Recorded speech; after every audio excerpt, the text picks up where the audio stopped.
Hello, my name's Lynn Gillespie, and this week on the High Performance Garden Show Nuggets, we share with you how we sow kale seeds in a container or grow bag. Here's a clip from the show. Okay, so these 6 pots are going to be kale, so I have my kale seed.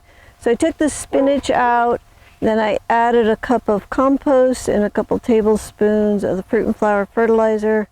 I'm just going to take the kale and just drop a few seeds down 3 little strips that I've drawn with my finger here, like that, and then we just cover this over, and then we're going to take a little bit of mulch and mulch over the top, and that's probably a little thick, and then the kale should come up through that. This clip is from the High Performance Garden Show Year 10, Week 7. If you'd like to watch the whole show, it's free, it's online, and you can enroll on our website at thelivingfarm.org/high-performance-garden-show.